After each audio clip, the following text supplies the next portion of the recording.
السلام علیکم ورحمۃ اللہ وبرکاتہ الحمدللہ رب العالمین والصلاة والسلام علی سید الانبیاء والمرسلین اما بعد۔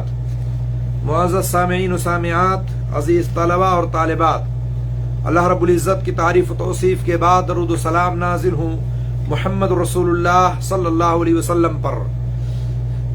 اربعین نوویہ کی آج یہ 14ویں نشست ہے۔ اللہ رب العزت سے دعا ہے کہ ہمیں حق بات کہنے اور اس پر عمل کرنے کی توفیق عطا فرمائے۔ آج کے اس درس میں 36ویں حدیث پیش خدمت ہے۔ حدیث اس طرح سے ہے: عن ابی ہریرہ رضی اللہ تعالی عنہ عن النبی صلی اللہ علیہ وسلم قال: من نفس عن مؤمن کربۃ من کرب الدنیا نفس اللہ عنہ کربۃ من کرب یوم القیامہ ومن يسر على معسر يسر الله عليه في الدنيا والآخرة ومن ستر مسلما ستره الله في الدنيا والآخرة والله في عون العبد ما كان العبد في عون أخيه ومن سلك طريقا يلتمس فيه علما سهل الله به طريقا إلى الجنة وما اجتمع قوم في بيت من بيوت الله يتلون كتاب الله ويتدارسونهم بينهم إلا نزلت عليهم السكينة وغشيتهم الرحمة وحفتهم الملائكة وذكرهم الله في من عنده ومن بطأ به عمله لم يسر به نسبه رواہ مسلم۔ صحیح مسلم کی حدیث کا ترجمہ اس طرح سے ہے: حضرت ابو ہریرہ رضی اللہ تعالیٰ عنہ روایت کرتے ہیں کہ نبی کریم صلی اللہ علیہ وسلم نے ارشاد فرمایا: جس نے کسی مومن کی دنیا کی پریشانیوں میں سے کوئی پریشانی دور کر دی، اللہ رب العالمین بروز قیامت یعنی قیامت کے دن اس کی پریشانیوں میں سے ایک پریشانی دور کر دے گا۔ اور جس نے کسی تنگ دست پر آسانی کی، اللہ اس پر دنیا اور آخرت میں آسانی کرے گا۔ اور جس نے کسی مسلمان کی عیب پوشی کی، اللہ رب العالمین دنیا اور آخرت میں اس کی عیب پوشی کرے گا، یعنی عیب کو چھپا لے گا، ظاہر نہیں کرے گا۔ اللہ تعالیٰ بندے کی مدد کرتا ہے، اللہ تعالیٰ بندے کی مدد میں ہوتا ہے جب تک بندہ اپنے بھائی کی مدد کرتا ہے یا مدد میں ہوتا ہے۔ اور جو علم کی تلاش میں کسی راستے پر چلا، اللہ تعالیٰ اس کے لیے جنت کی راہ کو آسان کر دیتا ہے۔ اور جب کوئی قوم اللہ کے کسی ایک گھر میں اکٹھا ہوتی ہے، اللہ کی کتاب کی تلاوت کرتی ہے اور اسے آپس میں پڑھتی پڑھاتی ہے، تو ان پر سکینت کا نزول ہوتا ہے اور ان کو رحمت ڈھانپ لیتی ہے اور فرشتے انہیں گھیر لیتے ہیں، اور اللہ اپنے پاس موجود فرشتوں میں ان کا ذکر کرتا ہے۔ جس کا عمل اسے پیچھے کر دے، اس کا نسب اسے آگے نہیں کر سکتا ہے۔ یہ حدیث ہے، اس کا ترجمہ ہے۔ اس حدیث کے بہت سارے فوائد ہیں اور بہت سارے اس کے احکام ہیں۔ نمبر 1، یہ حدیث بہت سارے علوم اور قواعد اور اصول و ضوابط کے آداب پر مشتمل ہے۔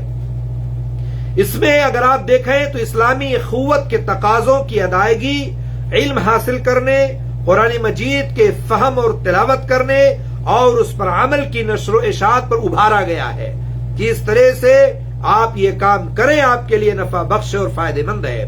مشکلات میں اپنے کسی مومن بھائی کے کام آنے کی فضیلت کو بیان کیا گیا ہے، اور خواہ وہ مالی آپ کام کریں یا اس کا تعاون و مدد کریں، معاشی مشکلات ہو یا ذہنی الجھن ہو، نفسیاتی الجھنیں ہو، سماجی پریشانیاں ہو یا کچھ اور ہو، جو ان سختیوں کو، ان الجھنوں کو، ان ذہنی پریشانیوں کو اپنے بھائی سے دور کرے گا، اللہ رب العالمین قیامت کے دن قیامت کی سختیوں سے اس کی حفاظت فرمائے گا۔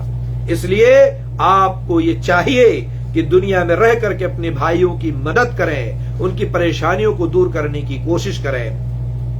اس حدیث میں تنگ دست پر آسانی کرنے کی ترغیب دی گئی ہے کہ اگر کوئی تنگ دست ہو، مشکلات سے دوچار ہو، پریشانیوں سے دوچار ہو، تو آپ کیا کریں؟ اس کی پریشانیوں کو دور کرنے کی کوشش کریں۔ اس کی کئی شکلیں ہوتی ہیں۔ مثال کے طور پر ایک تو یہ ہے کہ اگر کوئی قرض دار ہے تو آپ اس کو مہلت دے دیں کہ بھائی ٹھیک ہے آپ اس مہینے میں میرے قرضے کو ادا نہیں کر سکتے، چلو اگلے مہینے ادا کر دینا۔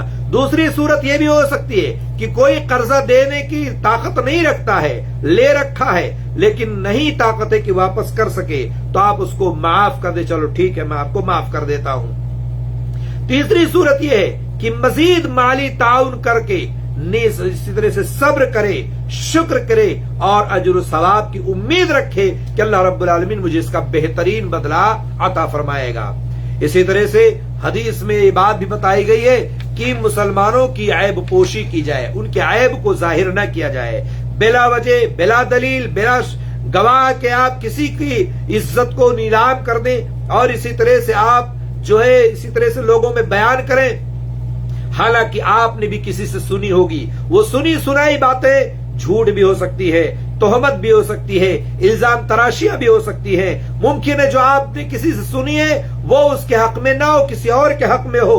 اسی لیے کہا گیا ہے کہ اگر کسی کے اندر عیب پایا بھی جاتا ہے، اگر کسی کے اندر کوئی عیب ہے بھی تو آپ اس کو چھپا لیں۔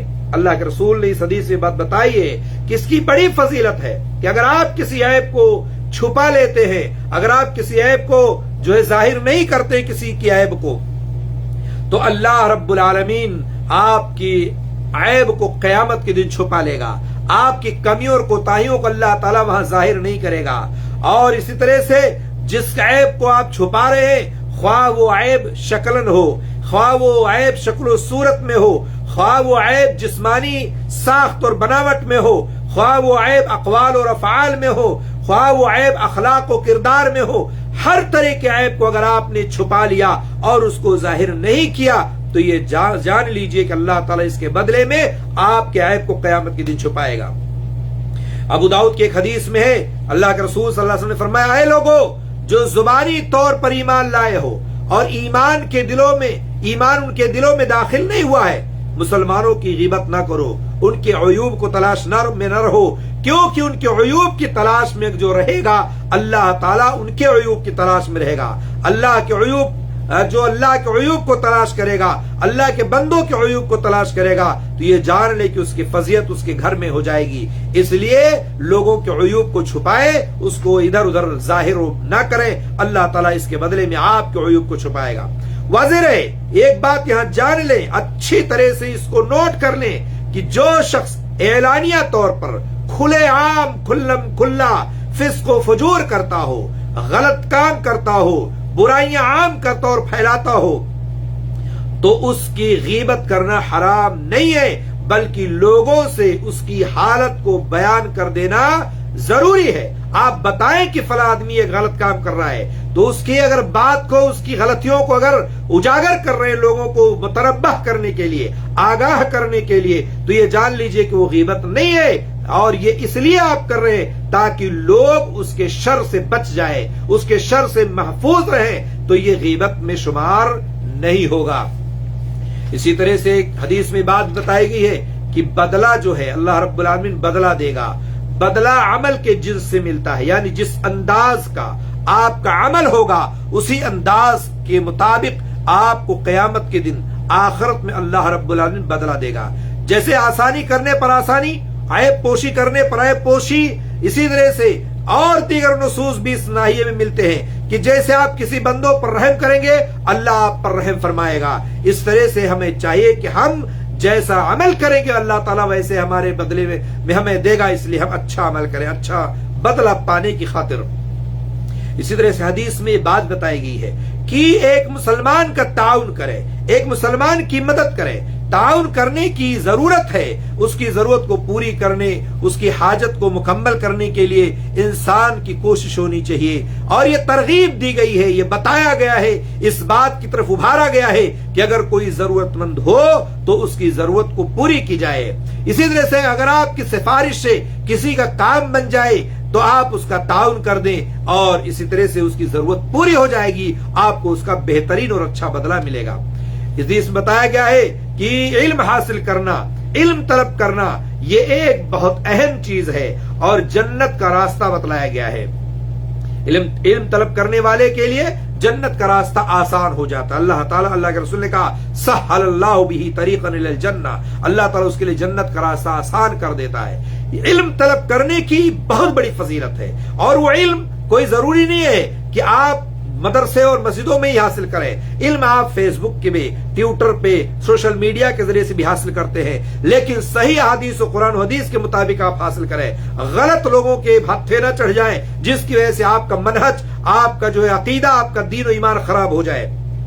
علم حاصل کریں لیکن قرآن و سنت کے مطابق علم دینے والوں کے ساتھ اٹھیں بیٹھیں، ان کی کلام، ان کی باتوں کو، ان کی تقریروں کو سنیں، ان کی تحریروں کو پڑھیں تاکہ آپ علم حاصل کر سکیں. اگر کوئی بندہ علم حاصل کرتا ہے جس ناحیے سے بھی، تو یہ جان لیجئے کہ راستہ آسان ہے، اس کے لیے جنت کا راستہ آسان کر دیا جاتا ہے. طالب علم کے بہت سارے فضائل ہیں، آپ اس کو پڑھیں اور دیکھیں تو آپ کو احساس ہوگا یقیناً کتنی بڑی فضیلت ہے ان لوگوں کے لیے جو اللہ اور رسول کے علم کو حاصل کرتے ہیں.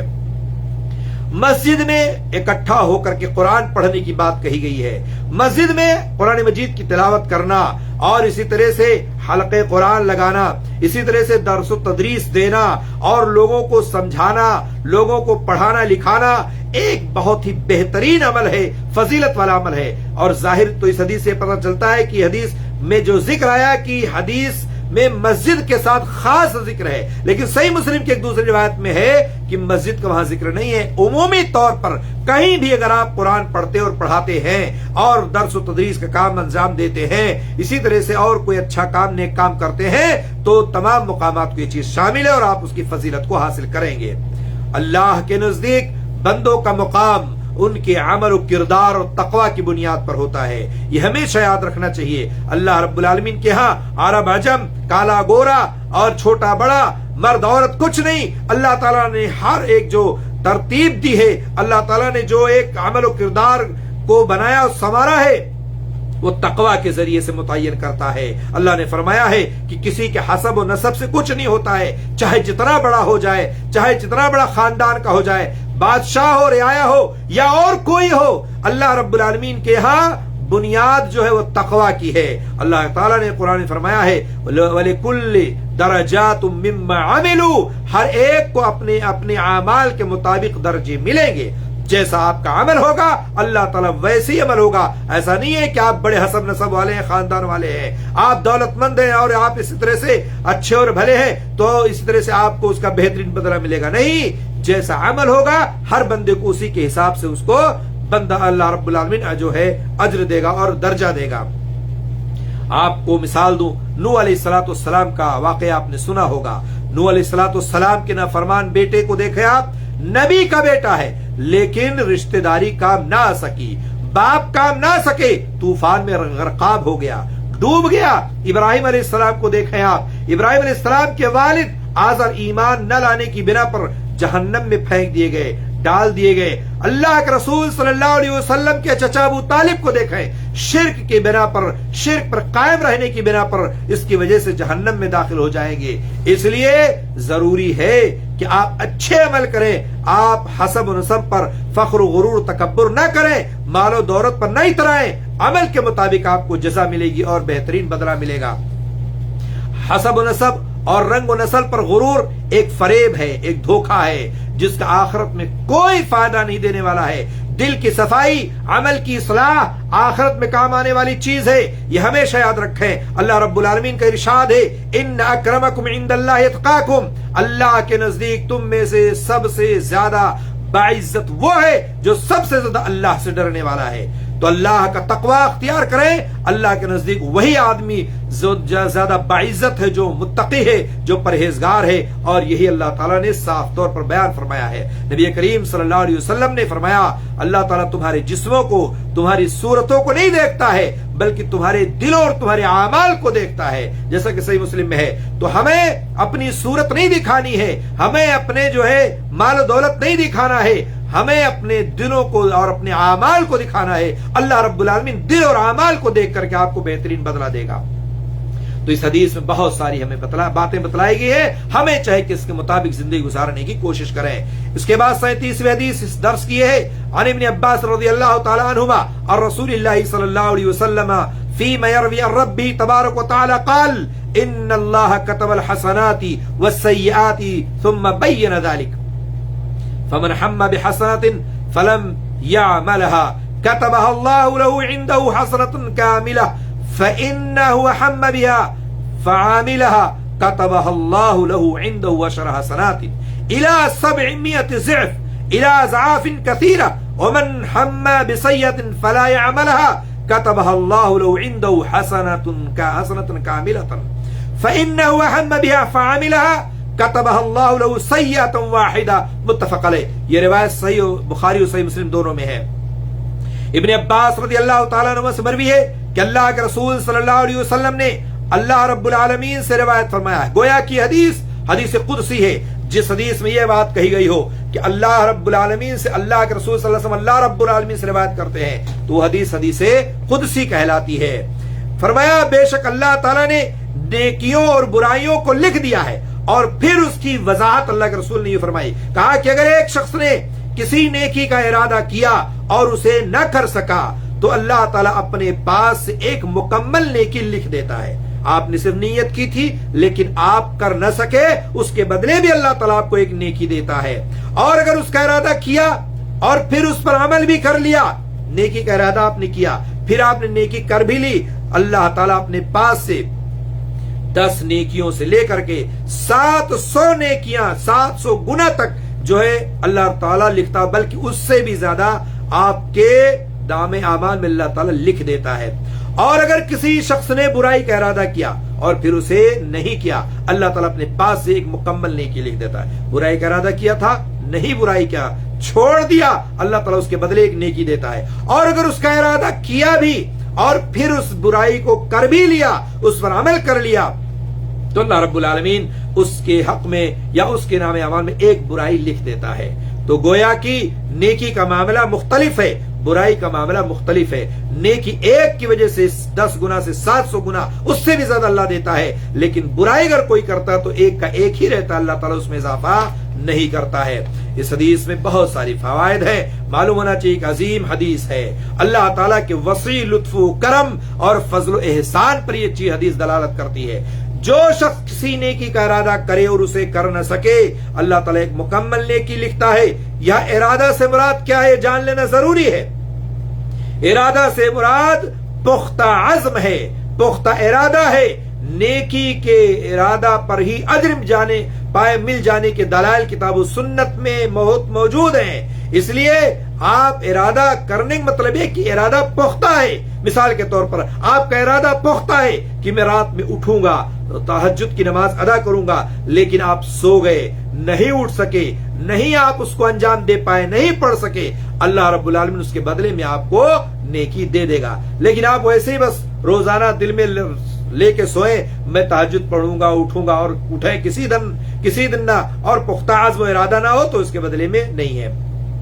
اللہ تعالیٰ نے فرمایا ہے وَمَن يَخْرُجْ مِن بَيْتِهِ مُهَاجِرًا إِلَى اللَّهِ وَرَسُولِهِ ثُمَّ يُدْرِكْهُ الْمَوْتُ فَقَدْ وَقَعَ أَجْرُهُ عَلَى اللَّهِ. سورہ نساء میں اللہ نے فرمایا ہے جو کوئی اپنے گھر سے اللہ تعالیٰ اور اس کے رسول کی طرف نکل کھڑا ہوا پھر اسے موت نے آ پکڑا تو بھی یقیناً اس کا اجر اللہ کے ذمے ثابت ہو گیا.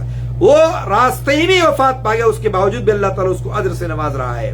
اور اسی طرح سے صحیح بخاری میں حضرت ابو موسیٰ اشعری رضی اللہ تعالیٰ عنہ سے مروی ہے کہ اللہ کے رسول صلی اللہ علیہ وسلم نے ارشاد فرمایا جب بندہ بیمار ہوتا ہے یا مسافر ہوتا ہے تو اس کے لیے وہی اجر و ثواب لکھ دیا جاتا ہے جو صحت اور اقامت یعنی مقیم کی حالت میں کیا کرتا تھا.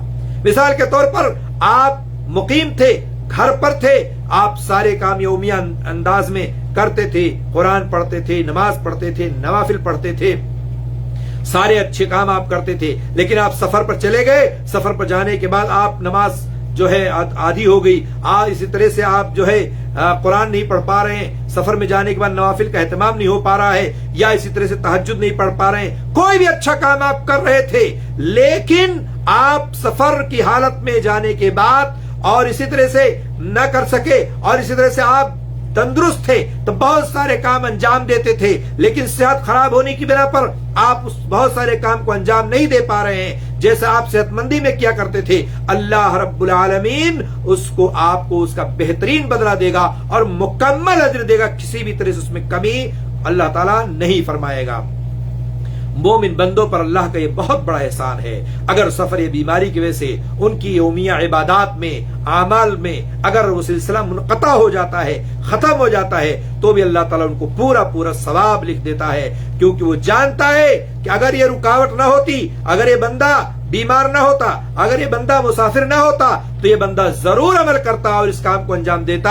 اس لیے اللہ تعالیٰ اس کی نیت کے مطابق اس کو اجر دیتا ہے، اور بیماری اور مسافر کی جو الگ مخصوص ثواب ہے اس کو تو اللہ تعالیٰ دیتا ہی دیتا ہے۔ بیماری کے ایام میں جو ثواب اس کو ملنے والا ہے وہ تو دیتا ہی دیتا ہے، مزید اللہ تعالیٰ نوازتا اس کو۔ سنن ترمذی کی ایک حدیث نبی کریم صلی اللہ علیہ وسلم نے فرمایا ہے 4 قسم کے لوگوں کے لیے ہے وہ، ان میں سے ایک بندے کا ذکر میں کرتا ہوں۔ ایک آدمی ایسا ہے جس اللہ نے علم سے نوازا ہے مگر مال سے محروم رکھا ہے، دولت نہیں اس کے پاس، علم خوب ہے، مالا مال ہے علم سے، لیکن دولت نہیں اس کے پاس، روپے پیسے نہیں ہے اس کے پاس، اور اس کی یہ نیت ہے اور سچی نیت ہے کہ اگر میرے پاس بھی مال ہوتا تو میں بھی فلاں دولت مند کی طرح سے، فلاں امیر کی طرح سے، اس شخص کی طرح سے میں بھی عمل کرتا، یعنی میں بھی لوگوں میں خرچ کرتا اور لوگوں کو دیتا۔ چنانچہ وہ اپنی نیت کے مطابق ثواب پائے گا اور دونوں کا ثواب برابر ہوگا۔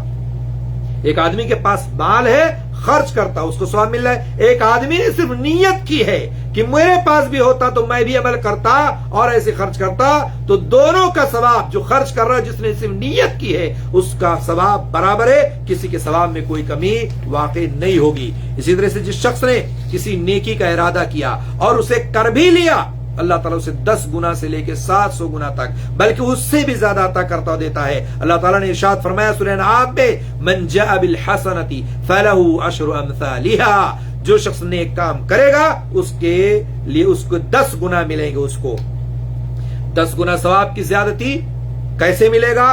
حسن عمل، اخلاص نیت، اتباع سنت، نیکی کی محل کی موزونیت کے اعتبار سے ملے گی۔ آپ جیسے کریں گے، جیسے آپ کی نیت ہوگی، اسی حساب سے آپ کو اضافہ ہوگا۔ جو شخص برائی کا ارادہ کیا اور اسے کیا نہیں، اللہ تعالیٰ اس کے باوجود بھی ایک نیکی اس کو دے دیتا ہے، بشرطے کہ وہ گناہ اللہ کے خوف سے چھوڑا ہو۔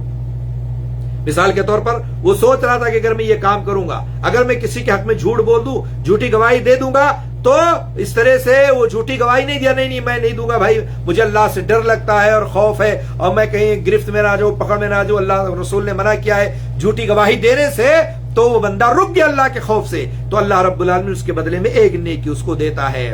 اور اسی طرح سے بہت سارے لوگ اگر مخلوق کے ڈر سے کوئی غلط کام کو چھوڑتا ہے، اسباب اور وسائل کے مہیا نہ ہونے کی بنا پر مجبوراً چھوڑ دیتا ہے، تو اسے فضیلت حاصل نہیں ہوگی۔ اللہ کا خوف ہے اس کی بنا پر اگر چھوڑتا ہے تب اس کو یہ فضیلت حاصل ہوگی۔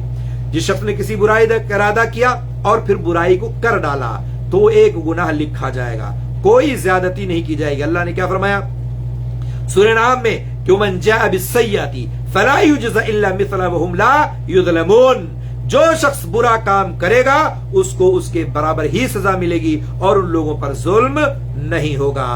بس اوقات جو ہے آپ دیکھیں حالات ایسے ہوتے ہیں کہ وقت مقام کی شرف و عظمت کی بنا پر برائیوں کا گناہ بڑھ جاتا ہے۔ مثال کے طور پر آپ حرم میں گئے، مکہ مدینہ گئے، اور وہاں حدود حرم میں جا کر کے آپ شر و فساد پھیلاتے ہیں، برائیاں عام کرتے ہیں، لڑائی جھگڑا کرتے ہیں، فسق و فجور کا کام کرتے ہیں، ایسے کام کرتے ہیں جس سے آپ کو سختی سے منع کیا گیا ہے، تو اس کے ارادہ کرنے پر ہی آپ کو گناہ ملے گا اور سزا کے مستحقوار ہوں گے، اور اگر کر لیتے ہیں آپ تو مزید آپ کو اس میں اضافہ ہو سکتا ہے۔ اس لیے وقت اور مقام کے حساب سے یہ کام ہو سکتا ہے، اس لیے اپنے آپ کو بچانا چاہیے اور ہمیں اپنے آپ سے بچنا بھی چاہیے۔ اللہ رب العالمین ہم سب کو برائیوں سے محفوظ رکھے اور نیکیاں کرنے کی توفیق عطا فرمائے۔ حدیث نمبر 38 اس ایپیسوڈ کی یہ ہے کہ عن ابی ہریرہ رضی اللہ تعالی عنہ قال قال رسول اللہ صلی اللہ علیہ وسلم ان اللہ تعالی قال من عاد لی ولیا فقد آذنته بالحرب وما تقرب الى عبدی بشیء احب الی مما افترضته علیہ ولا یزال عبدی يتقرب إلي بالنوافل حتى أحبه حتى أحبه فإذا أحببته كنت سمعه الذي يسمع به وبصره الذي يبصر به ويده التي يبطش بها ورجله التي يمشي بها وإن سألني لأعطينه ولئن استعاذني لأعيذنه رواه البخاری. صحیح بخاری کی روایت ہے، ابو ہریرہ اس حدیث کے راوی ہیں. فرماتے ہیں کہ اللہ کے رسول صلی اللہ علیہ وسلم نے فرمایا اللہ تعالیٰ کا فرمان ہے. یہاں بھی دیکھیں یہ جملے میں یہاں بات بتائے گی کہ اللہ کے رسول فرماتے ہیں اللہ تعالیٰ کا فرمان ہے کہ جس شخص نے میرے کسی ولی سے دشمنی کی، اللہ کے ولی سے کسی نے دشمنی کی تو میں اس سے جنگ کا اعلان کرتا ہوں. میرا بندہ جن چیزوں سے مجھ سے قریب ہوتا ہے ان میں سے سب سے محبوب وہ چیزیں ہیں جو میں نے اس پر فرض کر دی ہیں. اللہ سے قریب ہونے کی جو چیزیں ہیں وہ کیا ہے؟ اللہ کی فرض کی ہوئی چیزیں ہیں. پھر نوافل کے ذریعے سے میرا بندہ مجھ سے برابر قریب ہوتا جاتا ہے، فرض ادا کرتا ہے، نوافل کی ادائیگی کرتا ہے، اس کے ذریعے سے بھی اللہ تعالیٰ سے بندہ قریب ہوتا ہے، یہاں تک کہ میں اس سے محبت کرنے لگتا ہوں. یہ اللہ رب العالمین فرماتا ہے کہ میں پھر اپنے بندے سے محبت کرنے لگتا ہوں، اور جب میں اس سے محبت کرنے لگتا ہوں تو میں اس کا کان بن جاتا ہوں جس سے وہ سنتا ہے، اس کی آنکھ بن جاتا ہوں جس سے وہ دیکھتا ہے، اور اس کا ہاتھ بن جاتا ہوں جس سے وہ پکڑتا ہے، اس کا پیر بن جاتا ہوں جس سے وہ چلتا ہے. اگر وہ مجھ سے مانگتا ہے تو میں اسے ضرور دیتا ہوں، اور اگر مجھ سے پناہ طلب کرتا ہے تو ضرور سے میں اپنی پناہ میں لے لیتا ہوں. اللہ اکبر، سبحان اللہ، کتنی پیاری حدیث ہے. اللہ رب العالمین اپنے بندے سے کیسے قریب ہوتا ہے اور کیسے بندہ اللہ کا ہو جاتا ہے اور اللہ بندے کا ہو جاتا ہے، اس حدیث سے بات بالکل واضح ہے. اب اللہ رب العالمین کے فرض کیے ہوئے فرائض کی ادائیگی کریں، نوافل کا اہتمام کریں، اللہ کے قریب ہو جائیں اور اللہ آپ سے قریب ہو جاتا ہے. آپ کا آنکھ، کان، ناک سب کچھ بن جاتا ہے. اس حدیث سے بہت سارے فوائد ہیں. اس حدیث سے یہ پتہ چلتا ہمیں کہ بعض بندے اللہ کے ولی ہوتے ہیں. قرآن کریم میں بھی اس کا ذکر موجود ہے. اللہ تعالیٰ نے فرمایا الا ان اولیاء اللہ لا خوف علیہم ولا هم يحزنون الذین آمنوا وكانوا يتقون. سورہ یونس میں اللہ نے فرمایا ہے یاد رکھو اللہ کے دوستوں پر نہ کوئی اندیشہ ہے اور نہ وہ غمگین ہوتے ہیں. یہ وہ لوگ ہیں جو ایمان لائے اور برائیوں سے رکے رہتے ہیں، پرہیز کرتے ہیں. معلوم یہ ہوا کہ ہر مومن متقی بندہ اللہ کا ولی ہے. جس کے اندر جتنا خوف ہے، اللہ کا ڈر ہے، اتنا یہ جان لیجیے وہ اللہ سے قریب ہوتا ہے. تو اللہ کا ہر مومن متقی بندہ اللہ کا ولی ہوتا ہے اور دوست ہوتا ہے. لیکن چونکہ لوگ ایمان و تقوی میں متفاوت ہوتے ہیں، کسی کا ایمان و تقوی مزید بڑھا رہتا ہے، کوئی زیادہ کوئی کم ہوتا ہے، لہذا درجات ولایت میں بھی وہ تفاوت ہوگا، فرق ہوگا. جتنا ہی زیادہ اللہ سے قریب بندہ ہوگا، تقوی اختیار کرے گا، اور اتنا ہی اللہ رب العالمین کے وہ قریب ہوگا. اسی طرح سے اللہ کے نزدیک اولیاء کی بڑی عزت ہے، اس لیے ان سے دشمنی رکھنے والوں سے اللہ رب العالمین نے جنگ کا اعلان کیا ہے کہ اگر کوئی میرے متقی بندوں سے اور میرے اولیاء سے جو ہے دشمنی رکھے گا تو میں اسے جنگ کا اعلان کرتا ہوں. حدیث میں ولایت حاصل کرنے کے اسباب بتلائے گئے ہیں کہ کیسے آپ آج جو ہے ولایت حاصل کریں، کیسے آپ اللہ کے قریب ہوں، اللہ کے دوست کیسے بنیں. اللہ کے رسول صلی اللہ علیہ وسلم نے جو حدیث پیش کی اس میں بتایا گیا ہے کہ فرائض کی ادائیگی ان میں سب سے اہم ہے. اگر آپ اللہ کے قریب ہونا چاہتے ہیں تو فرائض کی ادائیگی کریں. فرائض کی ادائیگی میں کیا ہے؟ نماز کی پابندی کریں، روزے کی پابندی کریں، زکوٰۃ کی پابندی کریں، امر بالمعروف یعنی نیکیوں کا حکم دیں، اور نہی عن المنکر یعنی برائیوں سے لوگوں کو روکیں. اللہ اور اس کے بندوں کے تمام واجبی حقوق کو ادا کریں. یہ وہ فرائض ہیں جو ضروری ہے. اسی طرح سے ان تمام فرائض کی ادائیگی بلا کسی کمی کے، اور اللہ کی اولیاء کی صفت ہے جو اللہ کا ولی ہوتا ہے، دوست ہوتا ہے، وہ ان میں کمی نہیں کرتا ہے. ایسا نہیں ہے کہ 5 وقت کے بجائے 4 وقت کی نماز پڑھے، نہ زکات ادا کرنے کے بجائے ادا نہ کرے، روزہ 2-4 رکھ لے اس کے بعد چھٹی کر دے. ایسا آدمی ولی نہیں ہو سکتا اللہ کا. وہی ولی ہو سکتا ہے جو اللہ کے ان تمام فرائض کی ادائیگی پختگی کے ساتھ کرتا ہے اور اللہ رب العالمین کے اور ان کے بندوں کے حقوق کی ادائیگی کرتا ہے. اسی طرح سے عوام اپنی جہالت پر بہت سارے ایسے لوگوں کو ولی سمجھ بیٹھتے ہیں جو شریعت سے بے پرواہ ہوتے ہیں، معصور روزے نماز سے دور ہوتے ہیں، لا تعلق ہوتے ہیں.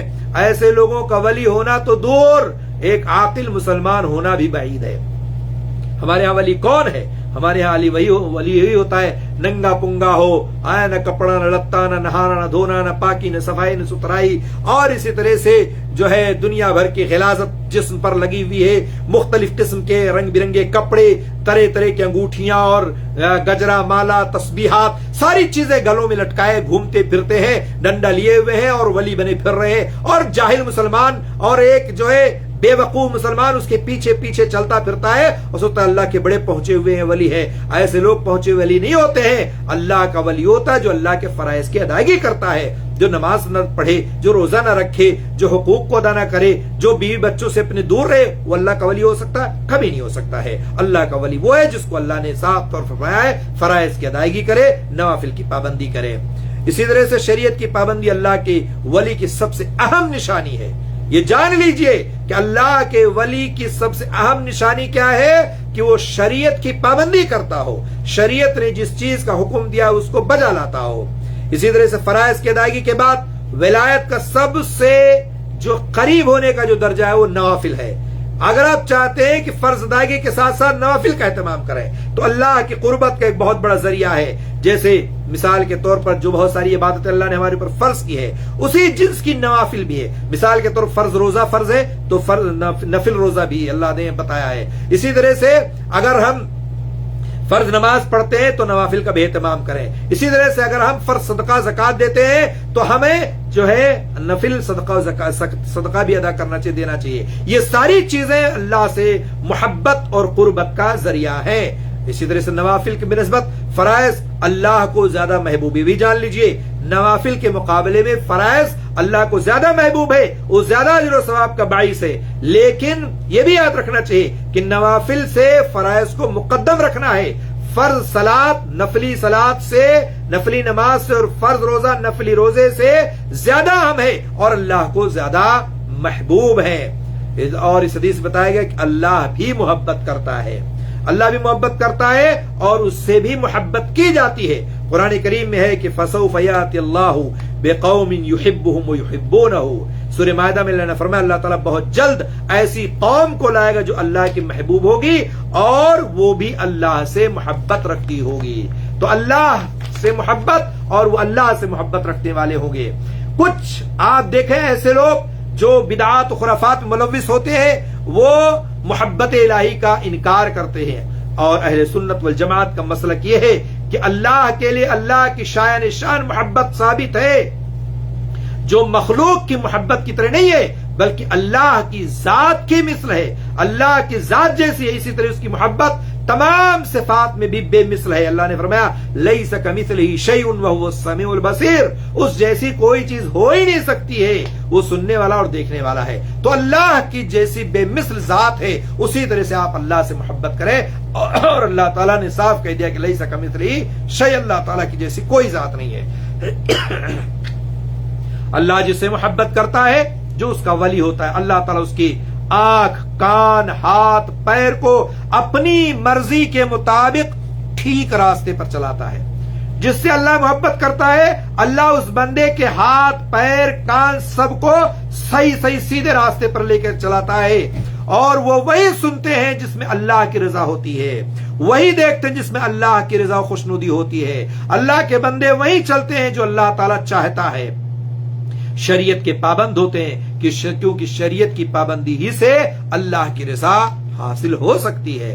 اسی طرح سے آپ یہ بھی جان لیں کہ حدیث کا یہ مفہوم ہرگز نہیں ہے کہ اللہ تعالیٰ بندے کے جسم میں سرایت کر جاتا ہے۔ آنکھ، کان، پیر ہو جانے کا مطلب یہ ہرگز نہیں ہے کہ کوئی یہ سمجھے کہ اللہ تعالیٰ بندے کے اندر حلول کر گیا، اللہ تعالیٰ بندے کے جسم میں داخل ہو گیا، نہیں، بلکہ اللہ رب العالمین تو اپنی مخلوق سے الگ تھلگ ہے، جدا ہے، وہ سب سے اوپر اپنے عرش پر مستوی ہے، لیکن اللہ کا علم ہر جگہ موجود ہے، اور ہر دنیا کے چھوٹے بڑے حصے میں اوپر سے نیچے تک ہر جگہ اللہ تعالیٰ کا علم موجود ہے۔ اللہ تعالیٰ اپنی اولیاء کی حرکات و سکنات کی حفاظت کرتا ہے اور انہیں راہ راست پر بھی رکھتا ہے، اس کی دعاؤں کو قبول فرماتا ہے۔ اسی طرح سے اگر وہ مانگتے ہیں تو اللہ رب العالمین انہیں دیتا ہے، اور اللہ تعالیٰ سے اگر وہ پناہ چاہتے ہیں تو اللہ رب العالمین ان کو اپنی پناہ میں لے لیتا ہے۔ تو ہمیں چاہیے کہ ہم اللہ کے ولی بنے، اللہ کے دوست بنے. اور کیسے بنیں گے؟ اس حدیث میں بتا دیا گیا ہے